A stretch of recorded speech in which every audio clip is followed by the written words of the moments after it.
everybody. I have to check what date it is today. Look at my phone. 26th. Thanks, Ken. 26th of August, 2021. Apologies for our little delay there. We were just getting our speakers set up, and because of the time difference, this is something that I definitely have difficulty calculating. We're just going to take a few moments.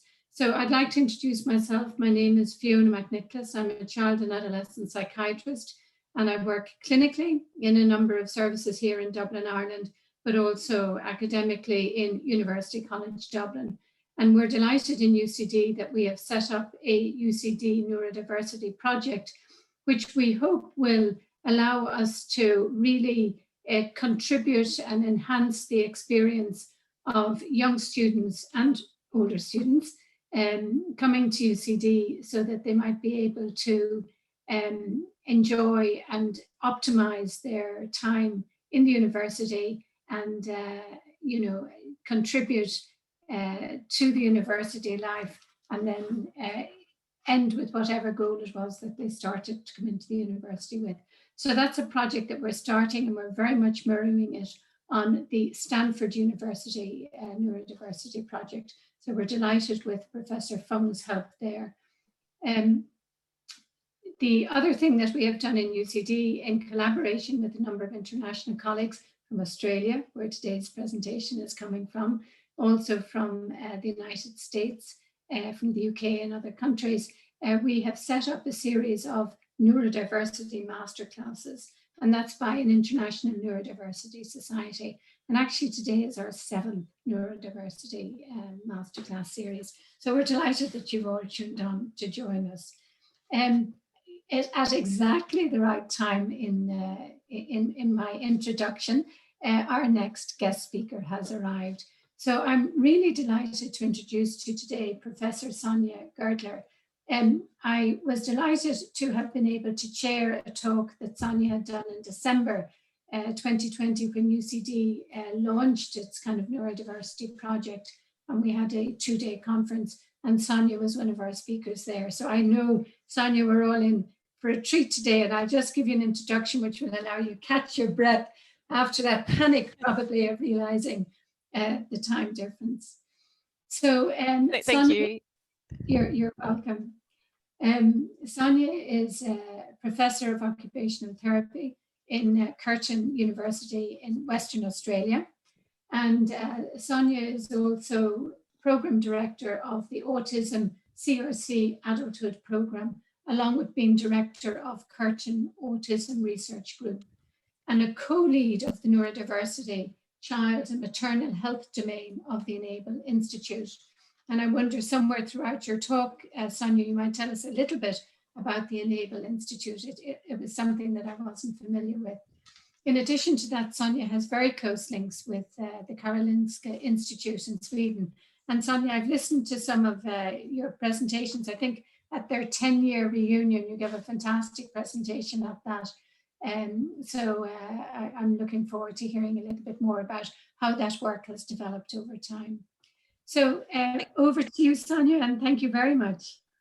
Great, thank you, Fiona, and it's really great to be here. It's great to be on time. Sorry, I had it in my diary for an hour later. So, but I'm good to go. I've just been out running, so I'm all fresh and good to go.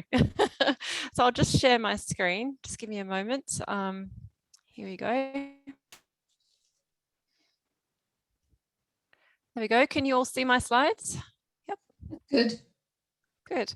So as Fiona said, I have a few roles, but probably my favorite role is actually director of the Curtin Autism Research Group, and that's a really strong research group at my university that has probably 50 researchers working on the area of autism, and we have a few autistic research assistants and neurodiverse colleagues, and we work a lot with volunteers and consumers and the community. So I really very much enjoy that role in my role as director of the Curtin Autism Research Group.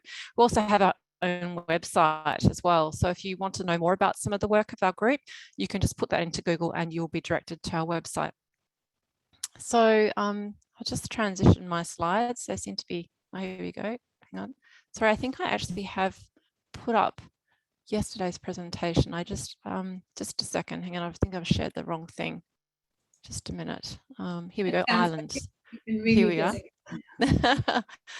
Here we go. This is the right one. There we go.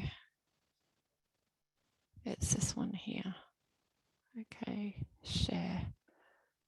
Right. There we go. Right. Okay. So I'm in Perth, Western Australia, as I said, which is over close to 15,000 kilometres from Ireland. I really look forward to visiting Ireland one day and hope that we can travel again. I can all come and visit you. In fact, I'm descended from Irish convicts, is my heritage. So I would very much like to come and visit one day, and I've never been there. So, but my talk today is going to look at community and strengths-based approaches in autism. And I'm actually going to focus on sharing some of our work in this space. I'm also going to share the story of a wonderful young man called Mr. Liam Pitchin. And I'd like to thank Liam and his mother, Tanya, for the generosity in sharing their story and their journey. Liam's mother, Tanya, actually works as a research assistant as part of our research group. And I've very much watched Liam grow up over many years. So to begin, Liam was mostly a happy child who wanted to be able to do everything his older brother did. He wanted to be independent, but Liam was unable to recognize when things were too difficult for him, and he struggled with things like putting on his socks when he was only 3 years old, and he often had meltdowns when he couldn't actually manage tasks independently. At 25 months, Liam went to speech pathology because he wasn't saying more than 3 words, and at 5 years of age, a psychologist described Liam as having quirky language. Liam regularly lined up his beloved toy cars, and heaven help anyone who moved them. And by the time he was 3, he could just about name any car on the road, and he loved watching Top Gear. Liam didn't engage in any imaginative play. And when Liam started school, despite encouragement to just have a go, he was reluctant to try new activities he thought he might not do well at. Teachers insisting that he should just have a go caused him to have meltdowns. Liam enjoyed being with his family and friends and doing things with them. And just before his 8th birthday, Liam was diagnosed with high-functioning autism. So in Australia in 2015, it was estimated that we had about 164,000 autistic Australians, and that was about 1 in 150 Australians. That rate's gone up since then, and our latest survey data is actually just coming out this year, so it'll be interesting to see how that statistic's changed. But back in 2015, 83% of autistic Australians were aged under the age of 25. And like other developed countries, males are 4 times as likely as females to be autistic. And there's really much work to be done in improving outcomes in adulthood in Australia in the area of autism. Autistic individuals have still very high rates of unemployment. They have low rates of transitioning to university and the tertiary sector, and mental health outcomes are also poor. So let's use Liam's story as a bit of case example. When Liam was in year 8 and 9, he attended a social skills training program. Liam learned to share stories, take criticisms in a constructive manner, and how to give feedback. He learned to interact with his peers in a positive and non-judgmental way. These types of interventions can be important in supporting the social skills of autistic teenagers. But social skills are culturally determined. That's actually something I've really learned traveling. But social skills are really important in adolescence because adolescence literally means to grow up as a transitional stage of physical and psychological development at a time when peer and social interactions become more important. The social difficulties associated with autism, compounded by common comorbidities such as social anxiety, means adolescence can be a particularly difficult period for autistic young adults. To date, however, there's been little consideration of the role of culture in social skills training interventions in autism. Critical in transferring a social skills training program internationally is considering the target culture, and in our case, the culture of the Great Land Down Under, Australia. So to give you a quick Aussie culture lesson, Australia is a land of migrants and one of the most culturally and linguistically diverse populations in the world. We are irreverent, egalitarian, and our language is full of slang and sarcasm. It might have to do with the fact we do have quite strong origins from Ireland down here as well. We're also obsessed with something called Australian rules football, which actually sort of came out of the Gaelic football, I think. We have a unique and some would say incomprehensible sense of humour, with self-depreciation being a staple. We make fun of ourselves and our friends, and our humour is so confusing they publish guides for visitors, and all this and more significantly influences how Australians interact socially and our communication style. In 2016, we began a project in Australia translating the KONTAKT social skills training program evaluated in Sweden by my colleague Sven Bolte, which he had actually evaluated in the largest efficacy trial in its field internationally, to the Australian culture and service context. We're very fortunate that this project was funded by the Stan Parent Charitable Foundation. And it was a strong collaboration between my group here, Curtin Autism Research Group, and the Karolinska Institute in Stockholm, Sweden. But why choose KONTAKT? Australian culture and social norms are somewhat European. More than 3 million Europeans immigrated to Australia during the late 1940s until the 1960s, and this migration had an enormous impact on our culture. Strangely, Australian and Swedish culture are quite similar, and KONTAKT has shown efficacy in a large RCT with Swedish teenagers. KONTAKT is manualised and evidence-based and is underpinned by theories and guiding principles, providing a framework which is easily adaptable to cultural context. KONTAKT employs games, role plays and discussions, all of which again can be readily tailored to a target culture. And essentially, Sven was incredibly generous in sharing his work. In 2016, we embarked on an ambitious 4-phase project, which we've now completed, translating and adapting KONTAKT to meet the needs of Australian autistic teenagers, evaluating its feasibility and acceptability in a pilot study, and then evaluating its efficacy in a randomised control trial, comparing the efficacy of KONTAKT to an active control group.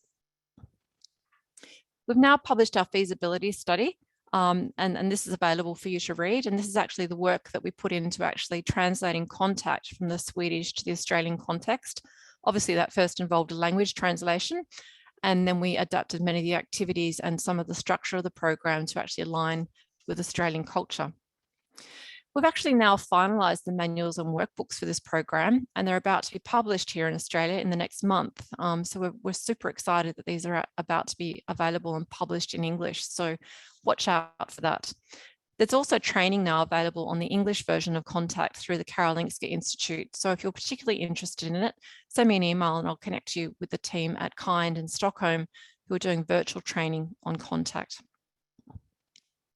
If you find randomized controlled trial design very exciting, you can actually read our protocol paper, which is also published.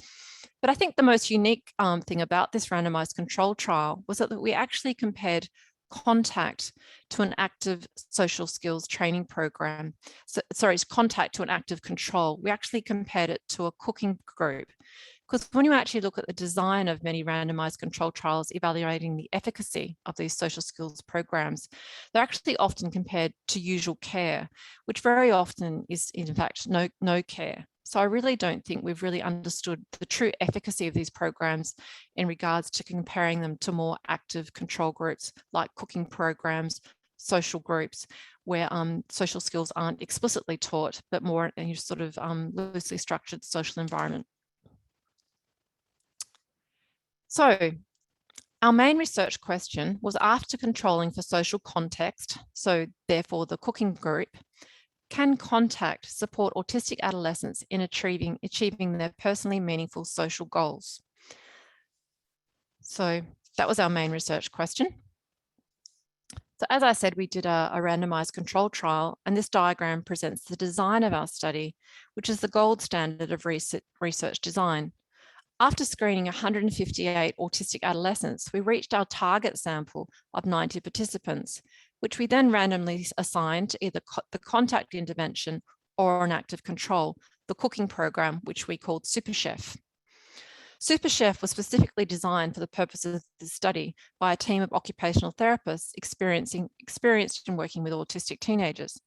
Super Chef was a group-based cooking program of the same length and dosage as KONTAKT, enabling us to control exactly for social context in evaluating the efficacy of KONTAKT.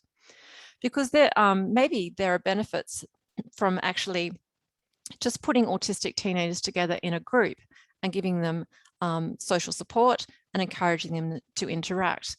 I think this is probably one of the first randomized control trials to actually look at, well, what is that added value of explicit social skills training? So given previous research had almost exclusively focused on parent-reported outcomes, we also wanted to take an adolescent-centric view of the impact of KONTAKT. So in our study, the primary outcome was adolescents' self-reported achievement of their personally meaningful social goals. So that is social goals that were important to them. And we measured this outcome via goal attainment scaling. So data was collected at baseline, post-test, and follow-up. And our primary data analysis point was follow-up. In analysing the primary outcome between groups at the primary data analysis point, follow-up, we observed a statistically significant difference between groups in the number of personally meaningful social goals achieved by autistic teenagers, observing a small to moderate effect. While there was no significant difference between the SuperChef and KONTAKT groups at post-test, with the both groups improving between baseline and post-test, participants in the KONTAKT group continued their trajectory of improvement, continuing to improve their personally meaningful social goals beyond the intervention period, with a significant difference apparent at follow-up. So I've actually now published this paper now, and you can read it in the European Child and Adolescent Psychiatry, but these are the full findings of our randomized control trial, which we're very excited just came out in May this year. Also, in undertaking this study, we actually interviewed every single participant and their parents. So we actually interviewed every participant in the KONTAKT study and their parents, and then every participant in the SuperChef group and their parents. So we collected an enormous amount of qualitative data, which we've also presented in our paper in JAD. So you can also read about that as well. So I now have a short video, which I'm actually going to share. I'm just going to share sound as well. Maybe Fiona can give me the thumbs up if this actually works. So I'll just start the video. It's on the next slide. We'll transition. Okay. Here we go.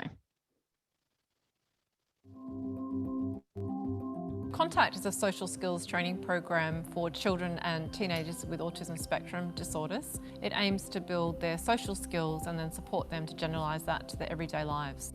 I've never really been good at social stuff.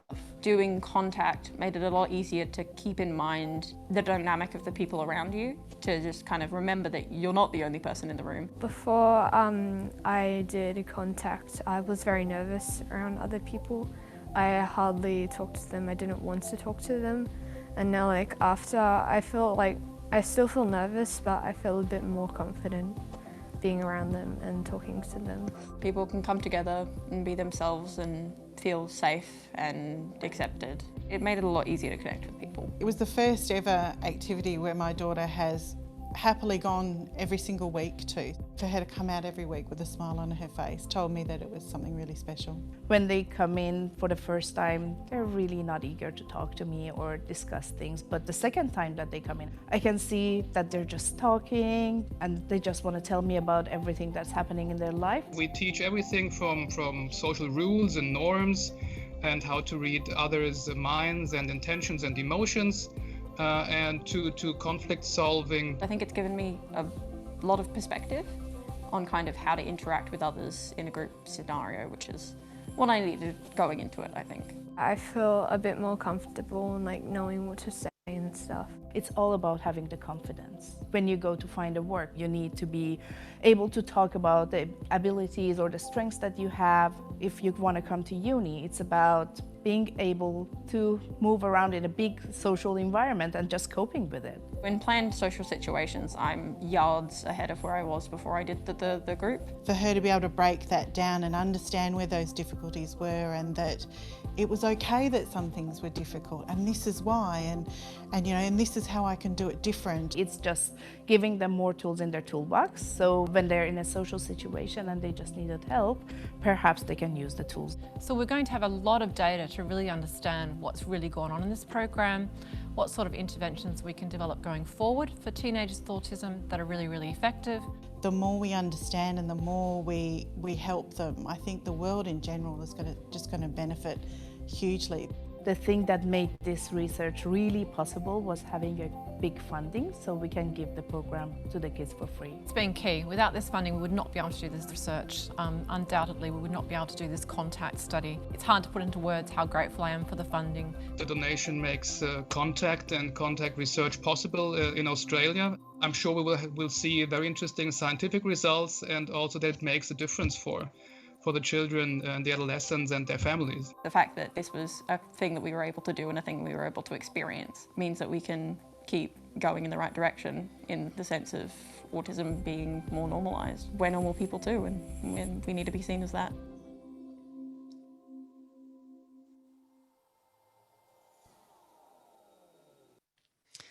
So back to our story of Liam. Liam's mother said Liam started using the computer when he was 3 years of age. As a teenager, Liam loved to code. Liam sees coding as letting him be creative and productive at the same time. In Liam's words, with computing, everything is black and white. It either works or it doesn't. There is no confusion. The computer tells me if I can't do something. There are also coding standards that tell me what to do. Like many autistic individuals, Liam has a strong affinity for technology. But in our evolution of our understanding of autism and in developing interventions, there has been a lot of focus on those factors associated with the impairments and challenges of autism. And there are a few frameworks that present a more balanced approach and understanding of functioning that capture both the challenges and the strengths of autistic individuals, and that can be inclusive of a neurodiverse approach. The International Classification of Functioning, Disability and Health is a notable exception. The ICF looks at disability holistically. While it considers impairments and participation restrictions, it also considers those factors within an individual's environment and those personal factors that can either facilitate or pose a barrier to functioning. But the ICF has 1,685 codes, and this makes it really unwieldy to use in research and in planning interventions and looking at functioning. I've had students in the past actually link things to the 1,685 codes, and it's quite a terrifying task to actually become familiar with the entire ICF. But because of work led by my colleague at the Karolinska Institute in Stockholm, in Sweden, we now have something called the ICF core sets for autism spectrum disorder. And Sven's group's actually also developed the ICF core sets for attention deficit hyperactivity disorder. But these core sets have identified those categories that are most relevant to understanding functioning in autism. And these have been an enormous help to people like me trying to actually understand functioning and capture the most relevant categories of the ICF. This work has highlighted that there's wide recognition of the strengths of autistic individuals, with an international survey of autism experts revealing that 92% perceived that autistic individuals had specific strengths. Notably, autism-related strengths include skills and abilities such as attention to detail, a strong sense of morality, a preference to work on repeated and monotonous tasks, and mathematical abilities. So, like Liam recognised from the age of 3, many of these skills are really helpful in working with computers. These skills and abilities provide opportunities for strengths-based interventions with autistic teenagers. So at my university, at Curtin University here in Western Australia, we actually, probably nearly 10 years ago, actually established coding clubs for autistic teenagers. We actually started out with only 5 or 6 teenagers nearly 10 years, and Tanya, Liam's mother, was one of our very first volunteers and mentors, and Liam was actually one of our very first participants. But over the years, these clubs have actually grown to include over more than 300 autistic teenagers, and they're still growing every year. We've just received some more funding to expand to country areas. So it's super exciting work. But to give you a bit of context, the university that I work at is one of Australia's largest university. We have an enrolment of nearly 60,000 students. But more specifically, we have one of the largest science and engineering programs of any university in Australia. We also have one of the largest health sciences programs as well. And this is perfect for our work because we've actually combined the forces of the science and engineering faculty and the health sciences faculty in achieving this work. So this model actually combines our social environment with computer coding, and it actually comes out of Coder Dojo, which actually originated in Ireland. So Coder Dojo actually originally began in Ireland. but it's perfect for autistic teenagers. So every Saturday during the school year, we engage facilitators from Curtin University, so that includes staff and volunteers, students from engineering and occupational therapy. And we have, like I said, probably more than 200 autistic ninjas now who are actually involved in our coding clubs. The university lets us use the computer coding labs, the robotics labs, and the other university infrastructure to actually deliver these coding clubs, which is just great. So we've actually engaged in a line of research over probably more than 5 years now, actually looking at providing recommendations for delivering strengths-based ICT programs for autistic adolescents, and actually ongoing work to evaluate the efficacy of this program in preparing autistic adolescents for work. So we've done a focus group, an interview study where we interviewed 13 adolescents, 47 parents and 26 facilitators. And we actually came up using a realist evaluation model of actually what our framework was and what was actually happening in these coding clubs. I've actually published these findings in a report that you can freely download from the internet if you're interested in actually, repeating something similar where you are, or actually just learning more about this approach. We've also surveyed the parents of our ninjas, which we've published in the Journal of Autism and Developmental Disorders. And we used a component of the ICF core sets developed by the Karolinska Institute to inform this survey. And we found that our strengths-based program positively impacted participants' sense of belonging, confidence and self-esteem, their health and well-being, their social relationships and interactions, and their activities and participation. As one parent reported in the comment box of our survey, Alex has developed skills in the area he is passionate about. Without this, it would be difficult to see a positive future in job placement, as he struggles at school and he's not good at physical work. He's rather good at computing, and now we can see a bright future where he can make a significant contribution. Everyone benefits. We've also actually, as part of our strengths-based program, we've organised work experience placements for around 5 to 10 days with ICT organisations for our autistic adolescents. And we undertook a small qualitative study interviewing adolescents, their parents and employers, and used a grounded theory approach to understand their experiences in these work experience programs. And what we found in this study, that there are key factors contributing to the success of these work placements. Work experience helped these autistic teenagers in preparing for the workplace, in harnessing their strengths and interests, in developing work-related skills. And the benefits of these placements included adolescents gaining insight into the workplace, helping them to recognise and realise their potential. The teenagers also got to work as part of a team, helping them to see the path ahead. The findings actually articulate a framework which could potentially be used to underpin future transition interventions for autistic adolescents.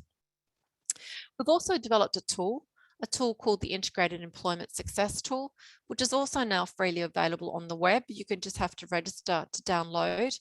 And this tool is actually designed to target employers of autistic individuals, actually giving employers the information they need to set up a supportive employment environment.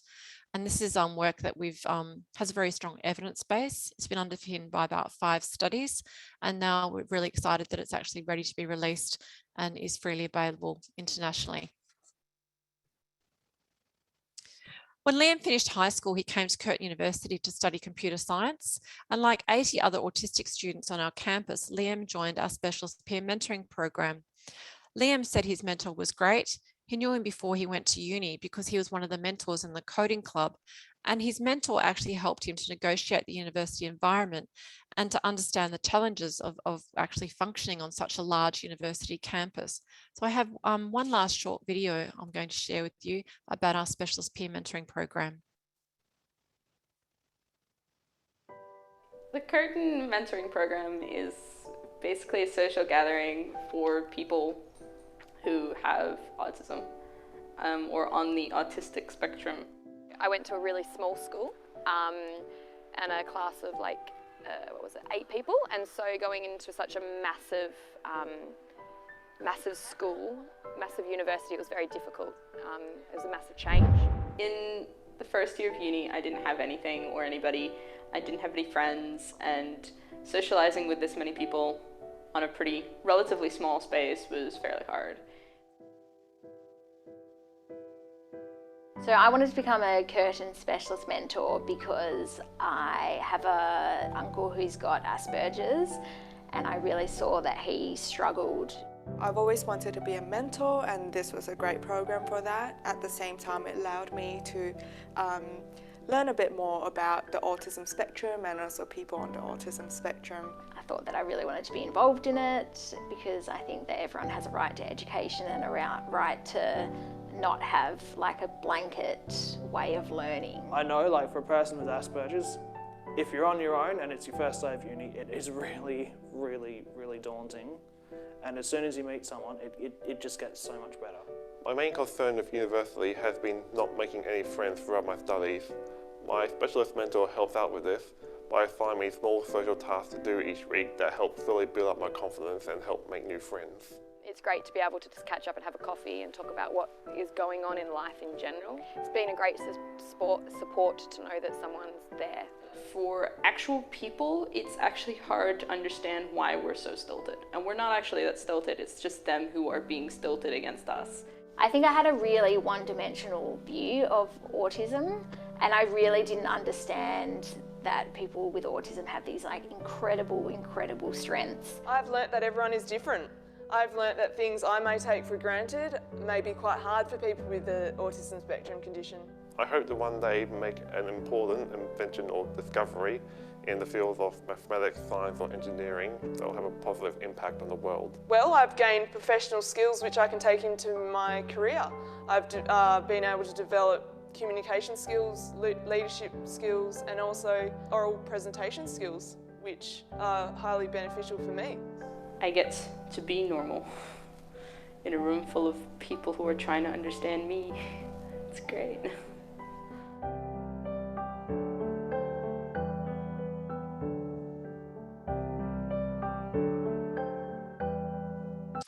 So I've actually undertaken a study where we've published a paper looking at the underpinning framework of our peer mentoring program, and you can read a bit more about that if you're interested. I've actually undertaken a mixed method study, which found that the peer mentoring program fostered the communication skills of autistic university students. So it actually improved their communication, which is really exciting in the adult space. It just shows you that, you know, there's a need for interventions which actually target young adults and work with them to continue to improve their skills. The manuals for our specialist peer mentoring program are also freely available on the internet. You can download them through the Autism CRC website. And just to give you an update on where Liam is. So Liam actually attended our peer mentoring program. This is Liam now. He's a very fine young man. And he actually works as a quality assurance tester with Hexagon Mining here in Perth. So it's super exciting. Liam works 3 days a week. And he actually gets to use his coding skills. In Liam's words, he gets to break other people's stuff all day long, find the bits of program that are broken, and he gets paid for it. It's a win-win. And actually, as I said, Liam's wonderful mother, Tanya, now works as part of our research group. So it's really exciting to see Liam flourish and Tanya really you know, flourish in her role as a research assistant in part of our research group as well. So that's really all I had formally sort of to say today. So I'll stop sharing. Thank you very much, Sonya.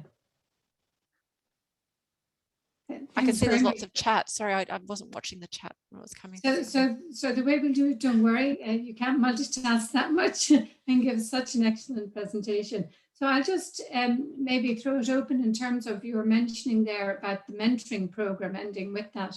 And some of the things that the young people had said by way of, you know,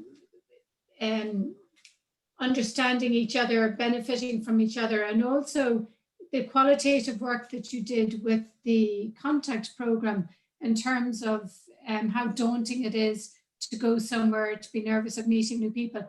I mean, you might apply that to the whole spectrum of adolescents and indeed young adults starting off new areas. Those concepts are very, very familiar to all. And I guess I was wondering, is it late to leave that to adolescents, or should we be thinking about doing that much earlier by way of priming people to the social interactions, you know, that you know, both concepts of, you know, do I understand you? Do you understand me? That's an extremely good question, Fiona, because our latest randomized controlled trial that we're halfway through is actually working with 8 to 12-year-olds. So actually we've now taken the KONTAKT teenage work that we've done, and now we're actually looking at the efficacy of the program with 8 to 12-year-olds. We're actually halfway through that randomized controlled trial. So yeah, it'll be interesting to see how effective something like social skills training is with teenagers, and then compare that to the 8 to 12-year-olds as well. The work in Sweden actually found that KONTAKT was more effective in teenagers. That's why we kind of started with teenagers here in Australia. And in Australia, there's a paucity of interventions for teenagers. There's an enormous need to actually develop interventions for teenagers and young adults in the autism space. I think we put a lot of energy into early childhood and early intervention, which is super important.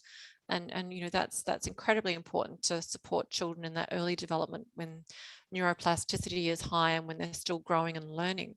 But even as adults, we still grow and learn. I mean, you know, I'm nearly 50. I'd like to think I've still got some learning left. So you know, I think developing interventions that go across the lifespan right the way through is actually incredibly important. Sorry, I went off on a tangent there, but no. And in terms of the KONTAKT, and it's great that, you know, there's the opportunity for people to be trained in it. So, you know, of the viewers listening, you know, some of them might want to consider that. Could I ask you before that maybe to describe a little bit more the sample of autistic young people in terms of, you know, what their functioning is like, where they're coming from, just so that, again, listeners can see how applicable something like KONTAKT might be, either for themselves, their children, or if they're a professional, you know, with the group that they're working with. Yeah, absolutely. So you notice we screened 158 teenagers and then we took in 90. So we actually did an ADOS with every one of those potential participants to confirm that they had an autistic diagnosis. And we also screened for IQ. So all of the participants in our study have normal to above normal IQ. So KONTAKT is designed for, you know, normal to above IQ. And I think children with lower IQs really struggle with the content. It's not really suitable for them because it's explicit social skills training. It really much relies on, you know, cognitive ability and ability to process and think. So participants have to be able to cope in a group situation. We also screen them for behaviours that may exclude them from being involved in a group. So they have to be able to cope in a group. They have to have normal to above IQ. And at the moment, our evaluation work has been done with autistic teenagers, but I think it's really applicable to children with other neurodiverse challenges as well. So in fact, the next work that Sven and I are working on is working on a version of KONTAKT for schools, so for classrooms, so to actually use KONTAKT in the classroom setting. So that's kind of where we're going next, actually. Because that, going back to the whole concept of the neurodiversity being difference rather than disability, I mean, embedding something in a school structure, and the earlier you do it, the better. The more you're just increasing awareness of difficulties that we all have, and they being on a spectrum where at the very end of it, your difficulties can actually be quite disabling. So I think, you know, as you say, it'll be lovely to hear your results of the 8 to 12-year-olds, and also to see whether there's a difference when you try and have a system-wide approach, you know, like embedding it in a school setting, as opposed to young people coming out somewhere to go to their, in inverted commas, their intervention. And Sonya, I'm not sure if you're familiar with, there's a program that we have run in UCD and clinically, Lorna Kiernan, one of my colleagues, called the Peers Program from UCLA. And that's looking at, again, it's a social skills program for initially designed for individuals with autistic spectrum disorder, and then broadening it out. And you said that your colleague in Sweden was also broadening KONTAKT out to individuals with ADHD. But again, there, maybe they have also included it with young people with intellectual disability. So that, you know, adapting it for individuals where, you know, as you were saying, in KONTAKT, the IQ was within the normal range. The Peers program is being trialed and has been effective. for individuals with learning difficulties as well. So I think that it's something definitely that we should be thinking more about doing it at a clinical level, but also at a societal level, you know, embedding it more in programs for kids. Yes, exactly. I think social skills training is beneficial to a lot of children, and I think embedding it as a normal part of classroom curriculum can actually really help a lot of children. So yeah, I think that normalizing social skills development as part of curriculum and engaging all children in that can be really helpful. So that's kind of what I hope to do sort of going forward here with schools. So it's really great to have the schools on board. I'm super excited that really for the first time in my career, I've started working very closely with schools, because I actually feel that's where we can make the greatest change. That's where we can reach the greatest number of children, and we can work with them in their everyday environments. And as an occupational therapist, working in everyday environments, everyday context is really important and where I'd like to be at. So.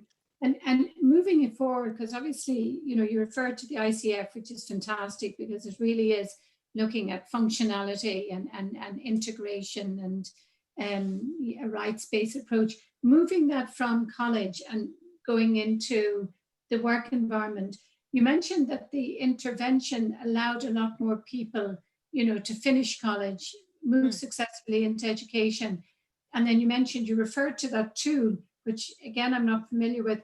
Can you elaborate on what areas the IEST actually, for an employee, starts to look at? Areas that they need to be aware of? I'm so excited to talk about it. It's my favorite new toy. Yeah, so it's like literally just been released like a couple of weeks ago. So after 5 years of work, it's finally been published and free on the internet. So please go and download it lots of times, because that will make me very happy.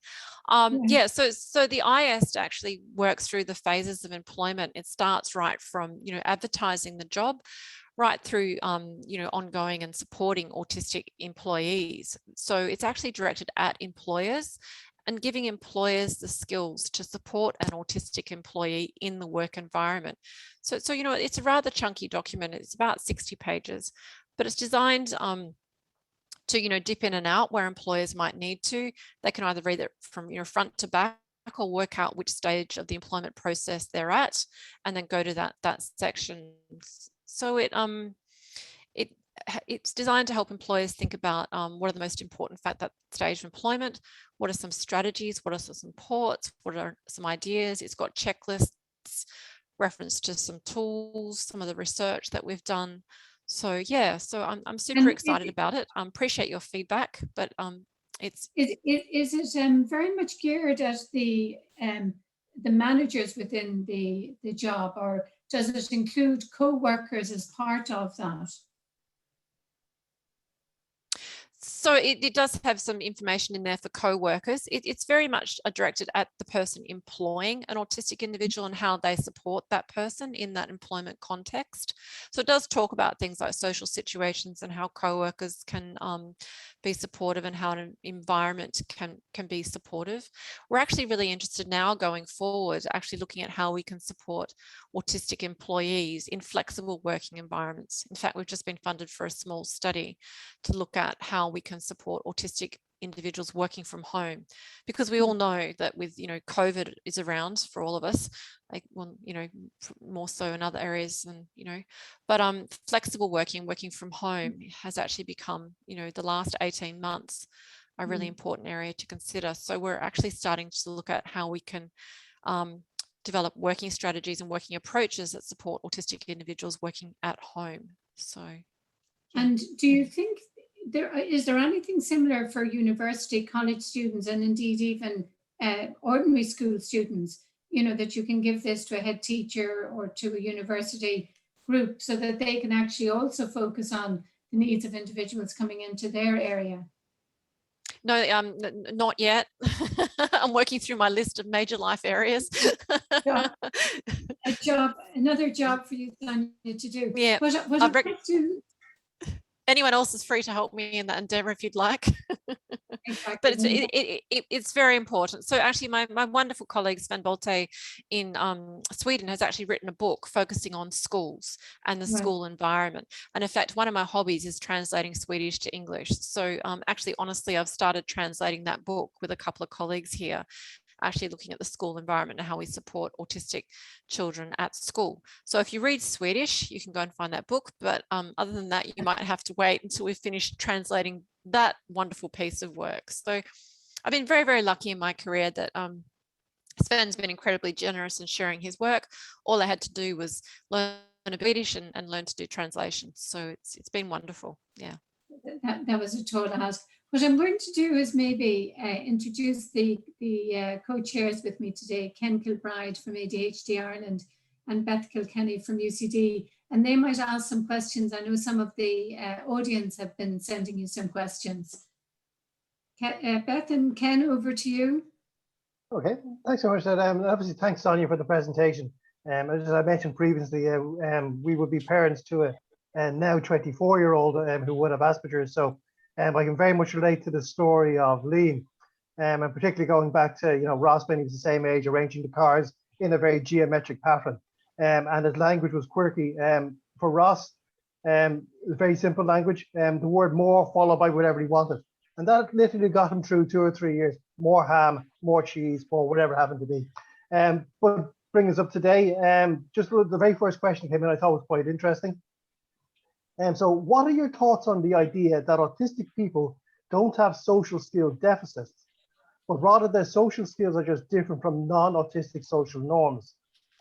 Is it possible that social skills training encourages masking and therefore increases autistic distress and burnout in the longer term? Yeah, that's a very, very insightful question. And look, I give lots of talks about neurodiversity and diversity. I think that accepting diversity in the community and diversity in social skills is incredibly important. I think we need to understand, I think that's a really good question. We need to understand the impact of things like social skills training on social anxiety. Actually, one of the outcomes I didn't actually mention in my presentation, a secondary outcome was that the autistic teenagers actually reduced their social anxiety. So actually that was the other significant difference in the randomized control trial, was a reduction in social anxiety for the autistic teenagers. So, for some individuals, actually, I'm happy to admit that actually might be the case. And I think what we need to get better at going forward is actually like that, the precision medicine idea, where we can talk with an autistic individual, work out what they would like to work on and what they would like to engage in. So all the teenagers who were involved in our study had to be personally motivated to engage in a social skills training program. That's why we actually screened 158, because some of them said, no, I don't want to do this. Like, no, this is not for me. So I think we have to get a bit better at actually understanding what the individual wants and then meeting their individual needs. And I agree, someone's put a comment in here, 100% personalized. I think absolutely. I think that's actually something that we should really head for. I think where systems and economies allow for that, that's fantastic. And for some people, they really like what we found with the teenagers. They really enjoyed getting together with other teenagers who understood their experiences. That's what we got out of the qualitative interviews. They really, really enjoyed meeting other autistic teenagers, sharing their experiences, sharing their joys, sharing their highs, sharing their lows, and just generally practicing and making friends. So, I think that's a really important point to consider. Yeah. Well, thank you very much for that. So we have another question for you here, Sonia. Given that autistic females are often less interested in technology and computers than their male peers, were there any sex differences observed in your RCT? So the coding work that we did was not an RCT. It was just a realist evaluation that followed the children over time, qualitative study. So we do have a lot more young men in our coding clubs. Absolutely. I think it's, it's more like, probably 80% young men, and then 20% girls. But, there are some girls who are very interested in coding. We've actually been lucky enough lately to secure some funding to look at art. So our next work is actually looking at an artistic mentoring program with the West Australian Art Gallery here, and a wonderful organisation called Dada, which is a disability specialist arts organisation. And we're actually just working with 30 autistic teenagers, mentoring them in their art and their artistic skills. I'm super excited about that, because a lot of autistic girls actually are more engaged in that art sort of area. So I agree. I think, profiling an autistic individual's strengths and then actually working with them to leverage those strengths in different ways and in different occupations and different activities is a wonderful thing. As an occupational therapist, I just love that approach. So we need to get better than just coding. Completely agree. Yeah. Sorry, Beth, go ahead. No, go ahead. I was just going to say the art program. That sounds great. I certainly know it's super fun. Actually, yeah. I know a child who'd be very interested in that. So go ahead, Fiona. Well, we partnered with the art gallery here, so they were super excited to partner with us. So maybe that's something that could be explored in Ireland. Yeah. And you said that Coder Dojo originated in Ireland, which I didn't realise. And I've just looked it up, and it seems like it's international in many countries, but you can find a Coder Dojo site, and there's a number of them listed for Dublin. I don't know if our audience, if any of them who are from Dublin, have had experience, they could maybe put it in the chat of what it's like, but absolutely, it's like an untapped, area that a lot of young people, I'll certainly bear that in mind at a clinical level in terms of young people that I work with who have that passion, that expertise, and it creates that group, where they're actually collectively able to do something together. And if social skills is an issue that they find difficult, it's a nice supportive way for them to engage where they're coming from, that strength base, rather than in a school setting where they're often coming from more the weakness base. They're struggling with their weaknesses. Yeah. That's right. That's why I was just going to say, sometimes they run free Coder Dojo sessions in the libraries here, so that might be something for people to look into if they're in Ireland. Yeah, maybe it's just me that wasn't aware, but it'd be nice to advertise them more broadly amongst clinicians, because it's a great resource. Indeed. Just the next question, again from an anonymous attendee. How could I get access to the Super Chef program? They say there are no tea and a chef. It's based in Cork, just for Sonya. While I'm based here in Dublin, which is the capital, people in Cork regard themselves as the real capital of Ireland. I'm very interested in trialing it and the KONTAKT program with a cohort of clients with whom I work and who are in an employment program. So we haven't published the manuals for the Super Chef program. We actually put an enormous amount of work into active control. We spent a whole year just writing the control manuals, actually. That's a really good idea. Maybe we're just about to publish the KONTAKT manuals in English. So I say in English because we've been published in German and Swedish first, and this is the third iteration. But I hadn't really turned my eye to publishing the cooking program.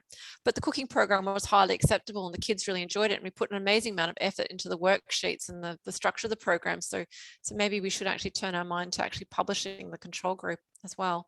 And so what was the other question, Ken? Was there? Well, we did that obviously just I mean, you did mention that you have your documents and your manuals online. So if someone was looking to just get more information on the KONTAKT program and the other elements of it, where would you find them? So we've published papers. So we have, I think, 4 published papers now, the randomized control trial, the qualitative study, the feasibility study, and then the protocol. And then the manuals we published in about 2 weeks, 2 to 3 weeks. Literally, I'm meeting with the designers on Monday to do the finalisation of the artwork for the manuals. And I'm super excited. They actually look beautiful. So I can't wait till they're out. Maybe I can let Fiona know or when they're published and send you the link to the website. And then the training is now available through the Karolinska Institute for Neurodevelopmental Disorders. So if anyone's particularly interested, I can send Fiona the email of the contact person who's organising the training online through Karolinska Institute. So. I think that'd be fantastic. I think what's also good Sonya, is that, you know, there's kind of like a training in terms of that, especially if you're working with a group where young people may be vulnerable, that, you know, there is that understanding and awareness, and that your own language and your way of engaging doesn't further ostracize or stigmatize. But ultimately, it would be nice to bring it out of any kind of clinical area and into educational world, and include it as part of our subject matter for kids, like English, history, maths, you know, social skills, emotional understanding, managing your emotions. And I'm a psychiatrist, obviously, so I'm very keen, and I know you work in that area as well. But, you know, understanding emotions and managing your emotions in a healthy way is so, so important, especially for adolescents where, you know, life can be very difficult for them at times. Last question, just to say, to ask you, the Enable Institute, could you describe that a little bit, or what Yes, that absolutely. is? So again, that's what we say here, hot off the press. So that's actually literally being formed as we speak. So I gave a talk today at my university about the new Enable Institute. So it's Curtin University, where I work, has had some very strong areas of research. So autism has actually been one of them over the last decade. And what the university has done is brought the strengths of health sciences research together in a research institute. And the pillars of the research institute, that there are four. So one is mental health, one's dementia, the other is well-being and independent living, and the other one is neurodiversity, child and maternal health. So I'm the domain lead for the neurodiversity, child and maternal health domain. And under that sits our Curtin Autism Research Group. And then our university also does a lot of work in pediatric rehabilitation with our hospital here in cerebral palsy and acquired brain injury. We do a lot of work with fathers. So we have a very large project here called the Fathering Project, which focuses on the relationship between fathers and their children. And then we have another very strong line of work looking at preventing stillbirths. So actually in the midwifery program, preventing stillbirths. So probably some of the programs of interest under that neurodiversity, child and maternal health. So yeah, so that's exciting that the university is very much investing in that research, which is, you know, making an impact and translating. So I just love it. I think it's fantastic. Fantastic, fantastic. I'm just aware of time, and Ken or Beth, was there any other question you feel that you wanted to put to Sonya just before we close?